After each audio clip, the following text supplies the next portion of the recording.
Welcome to Taiwan Talk. I'm your host, Alex Lewis. Japanese tourists make up a significant part of the tourism numbers here in Taiwan, and that is reflected in the amount of blogs in Japanese that are either based in Taiwan or otherwise. We've spoken to bloggers who run English language blogs, and of course there's the local blogs in Chinese, but this week we speak to a Japanese blogger who lives here in Taiwan. My name is Coco, but I go by Coco because it's easier for people to remember my name. I am Japanese. I have been living in Taiwan for 5 years now. I notice, or there's a hint of a Australian or New Zealand accent. Could you explain why you have that? Yes, I do.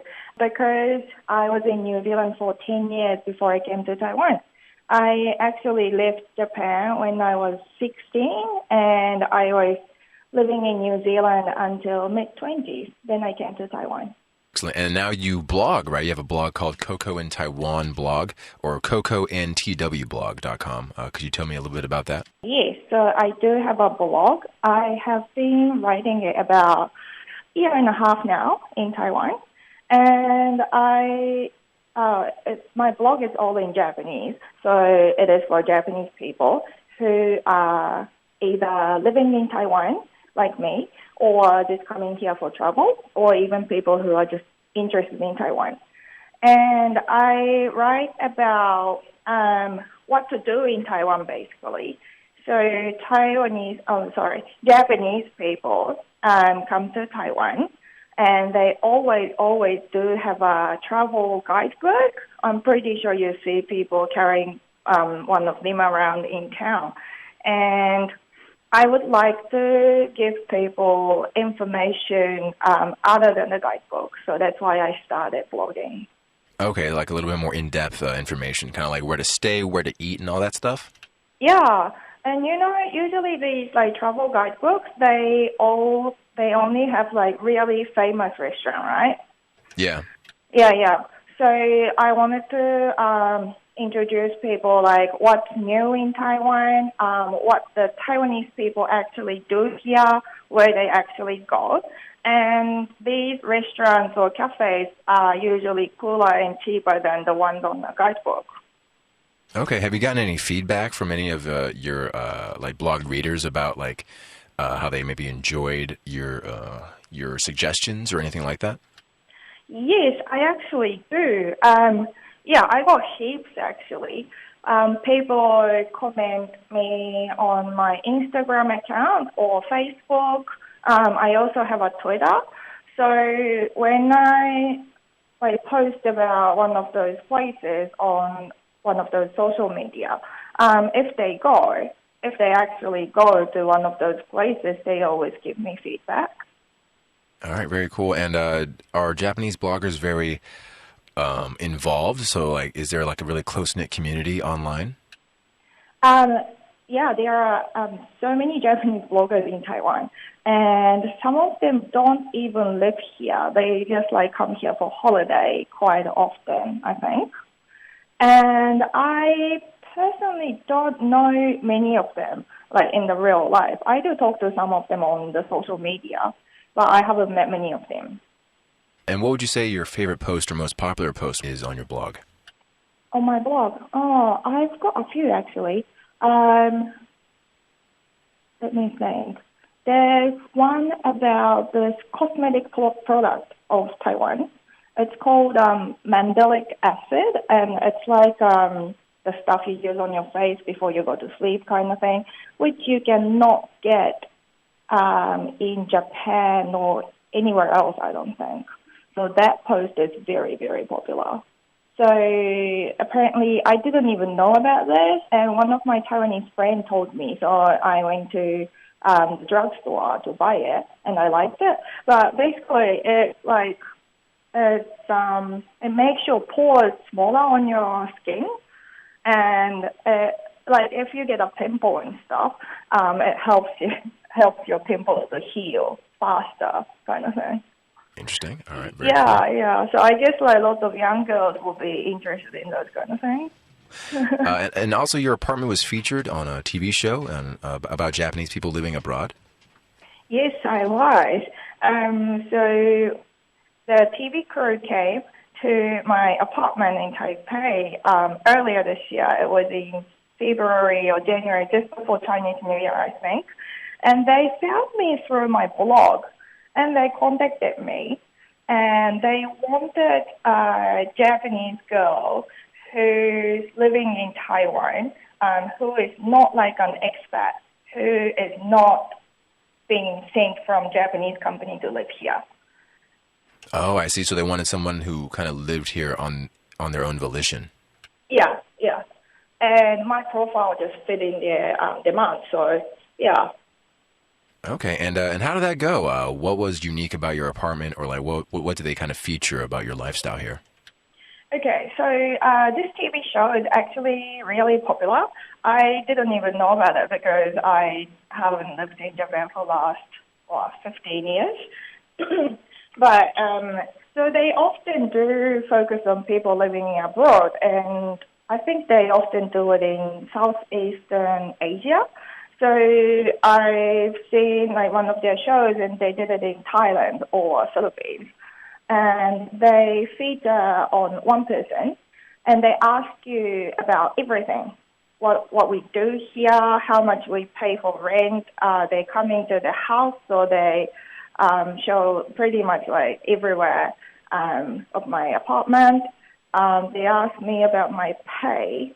I work for a Japanese company here now, but yeah, I had to tell my salary to the world. That wasn't very, yeah. That might have been a little bit too much for you, maybe. Yeah. I was like, oh, do I really have to? But yeah, they wanted it.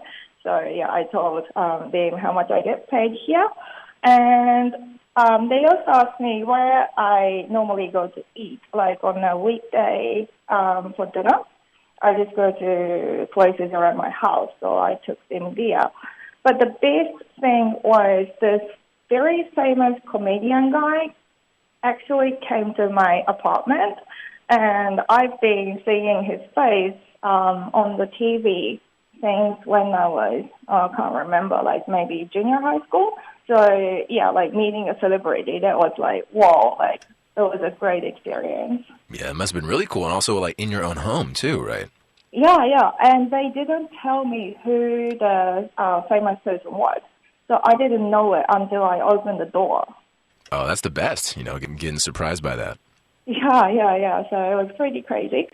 But they helped me to introduce about my blog on the TV show. So I actually got a lot of feedback about that. Oh, they introduced your blog as well. Yeah. Oh, very cool. So you saw a spike in, traffic after that? Oh, yeah, it was crazy. My phone didn't stop ringing, like beeping, I mean. Like, people kept adding me on Twitter, Instagram, started following me on Facebook, and, yeah, I had to have my phone on silent that night. Yeah, that's a good problem to have, though. That's really cool. Yeah. But actually, so it was crazy for a while. Traffic to my blog, I mean. And then it calmed down a bit. But still, I'm still keeping probably a doubled traffic every day for the TV show. From just a TV show? From like before what I used to get. But now you it's got doubled. double. Yeah. Oh, wow. That's fantastic. Yeah. Okay, so has the blog become more of a focus for you now? Like, do you focus on it more? Do you try to post more content? I'm trying to, because it's a little bit hard for me too, because I work 40 hours a week in the office in a Japanese company. Yeah. And, Taipei, life here gets quite busy. I also try to go to the gym as well. I haven't been very successful lately. But, like with all these things, everyday things, I do struggle to find the time for my blog. But really, I see a future in blogging. Like, you can make money on it too.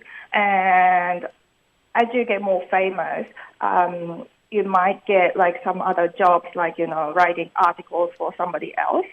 So, I do want to focus more about my blog. Yeah, it kind of comes with a little bit of freedom, right? Like, you're kind of a freelance. That's right. Content provider or producer. All right, really cool. Yeah. How often do you post? Do you like maybe like once a week or once every 2 weeks?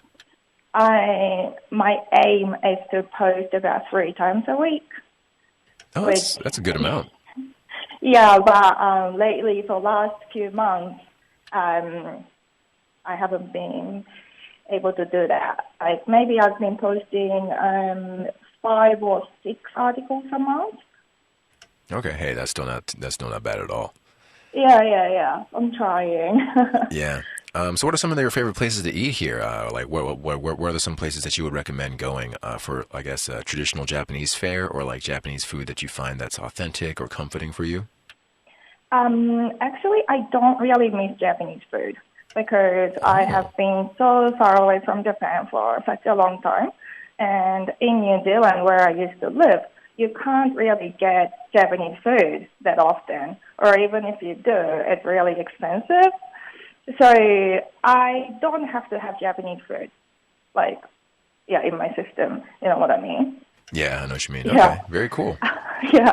So I do enjoy going to Taiwanese places, like, dian, like I think foreigners call them hot fry restaurants. Hmm.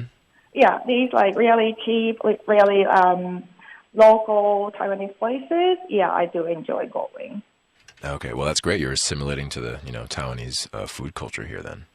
Yeah, and on my blog too, because I really want these Japanese people living here or coming here for holiday to go to those places and enjoy the local vibes of Taiwan.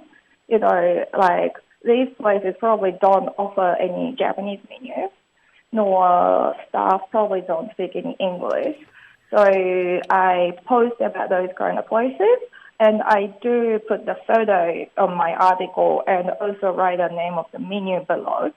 So I really want people to just use my blog and order food there as well. So you're making food more accessible to them. Yeah. Well, that's what I'm trying to achieve, really. Okay, well, that's awesome. Yeah, because language and different culture can get in the way when you're traveling, right? Oh yeah, definitely. It's Yeah, hard. yeah, yeah. So I'm trying to make everything really easy for Japanese people. That's good. And last thing, so let's talk a little bit about your background. You have an interesting background. You said you moved to New Zealand when you were 16 years old, and you lived there for about 10 years. Yeah. Tell me a little bit about your life and how that journey was. Okay. So my life has got lots of ups and downs. Okay. So when I was little, I really didn't really enjoy my life. I was bullied in a primary school in Japan, and I think that was because I grew really fast. Like I'm a tall person now, but I think my height was already about 162 when I was like at the last year of primary school. And I stood out in the crowd because everyone else is so tiny. And I think I got bullied for that as well. And junior high school, I suffered from a bit of a depression. So it's a teenage, very naive age. And I guess I knew that I didn't really like Japan and I couldn't fit in the crowd in that country. So I asked my parents to send me away to overseas, and I always wanted to learn English. And somehow I chose New Zealand, and I left Japan when I was 16. Well, that's great. And then you lived there for Mm-hmm. 10 years. Tell me about New Zealand. Like, what did you think about it? Oh, it's such a great country. I love it. In New Zealand, I went there to go to high school when I was 16, yeah? And I was only going to stay for a few years. And I was actually thinking about going to like the US or somewhere else for university, but I couldn't because I liked it too much. And I had a really nice homestay family who I'm still in touch with. And I lived with them for 2 years, and yeah, I just didn't want to leave. So I decided to go to the school. I guess it's called Polytech. It's not a uni, but I guess it's like community college in the US. yeah, so I kept studying. Then I found a job after that. So yeah, I ended up staying for 10 years. You told me before this that moving to Taiwan after all those many years, you felt like you reconnected with Japan in some ways. Tell me about that.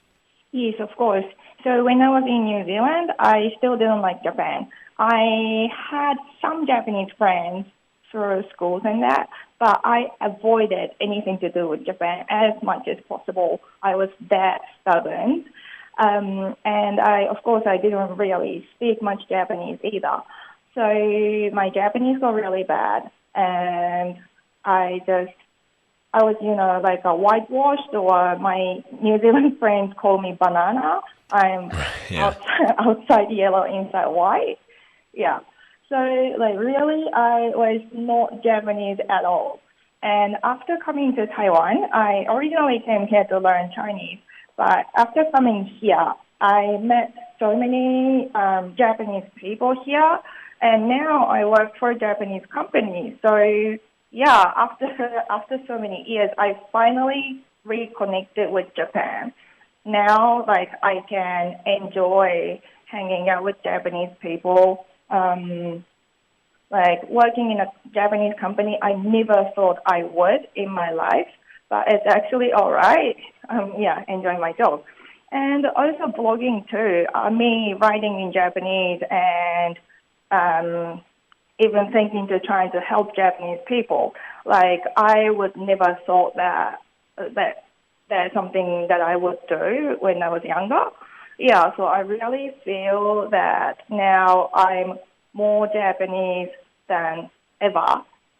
And yeah, it's not bad. I'm enjoying it. What else do you have planned for the future? Well, I haven't really decided yet. I think you can tell by now, but I'm very relaxed, and I have this go with the flow kind of vibe. Mm-hmm. Yeah, so right now I'm enjoying Taiwan. I have great bunch of friends and stable job, and my life is busy here. But I do miss the nature. Taipei is a big city, and it's not like New Zealand. So I might move to somewhere else, Southeast Asia in the future. And I don't think I will go back to Japan to live. Yeah, but it's still unknown, and it's exciting. Yeah, and that's what life's all about, huh? Yeah. All right, cool. Well, thanks, Coco, for coming on Taiwan Talk and sharing your story. No worries. Thank you for inviting me.